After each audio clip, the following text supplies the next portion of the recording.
Hello, friends, and welcome to my YouTube channel Simply Stocks. And today I'm going to talk about Jyoti Labs and why it underperforms the sector and what needs to be done. So, let's get started.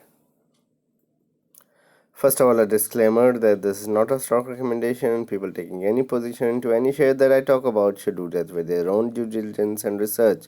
And I'm not in favor or against any company that I talk about. Before I talk about Jyoti Labs, here's a small request that kindly support me on Patreon, and once you do that, it will help me grow the channel. It will help you also ask me questions on a daily basis.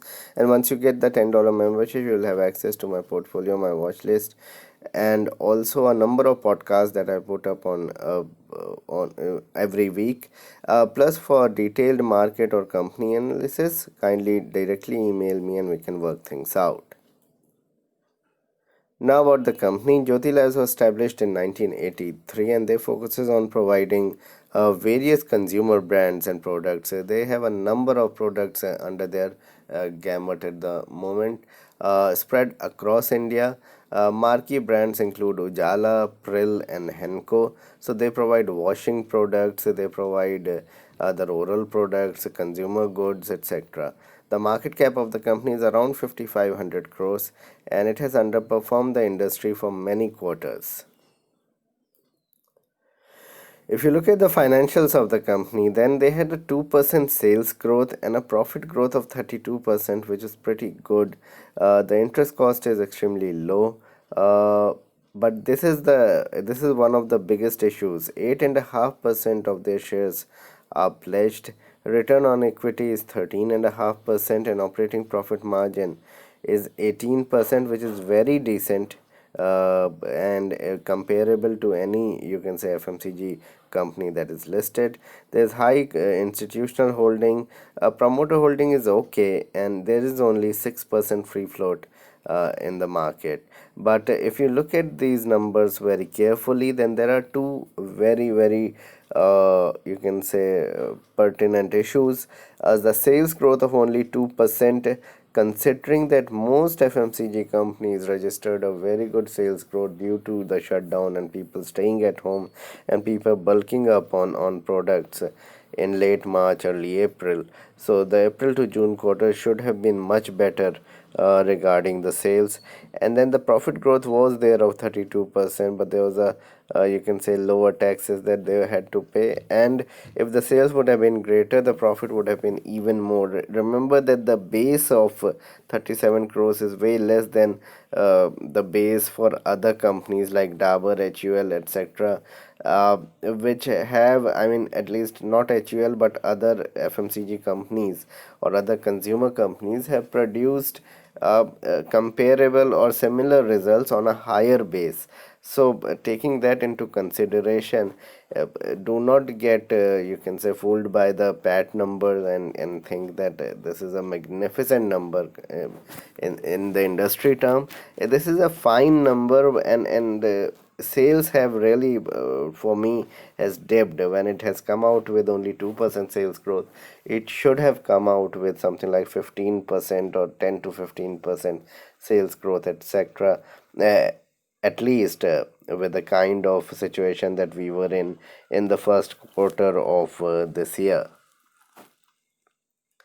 If you look at the performance, stock has done reasonably decently, but not really outperformed. It has underperformed the industry. Yes, it has continued to go up and did pretty well, but over time it hasn't done that well as well.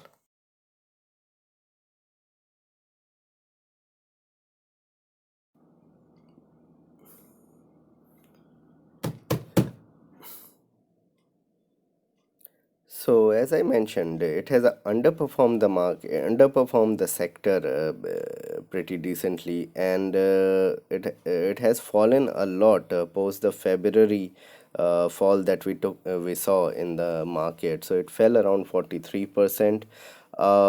Numbers have been consistently fine, but nothing outrageous. If you look at other consumer companies, you look at biscuit making companies, you look at the other FMCG companies, they have also performed really well, and Jyoti Labs have lagged.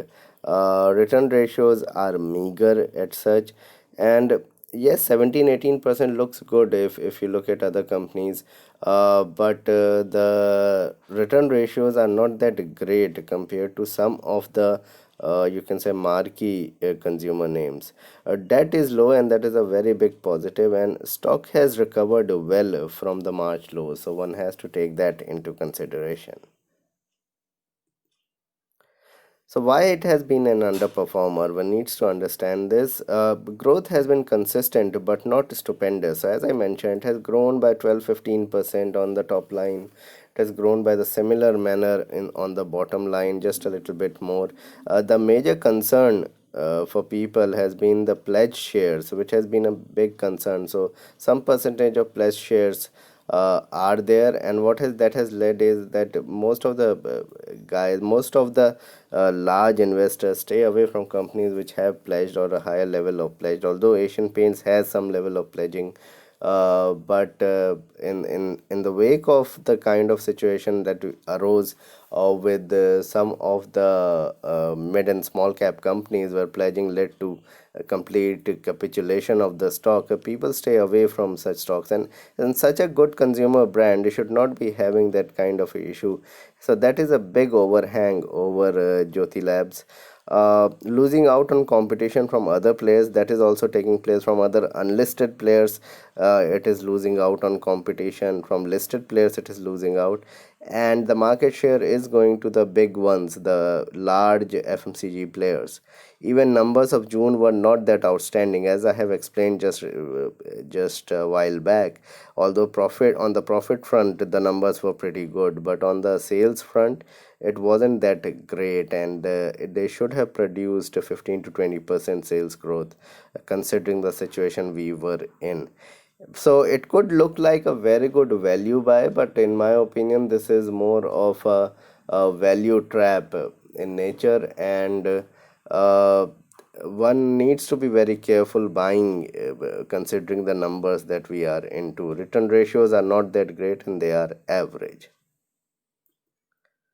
So what needs to be done? Avoid for the time being, that's my opinion. Keep track of numbers, and if really the sales and profitability and margins expand, that means that the company is doing something better on the operational front or on the gaining market share front, and then we can look at the stock.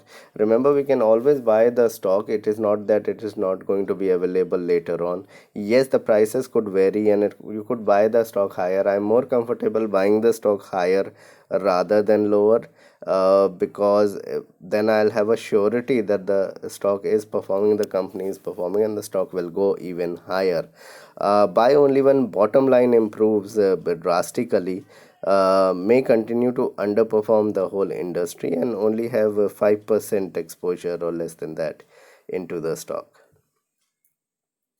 So this was a video on Jyoti Labs. Please like and subscribe my channel and get the vibes out of it. Thanks a lot for watching.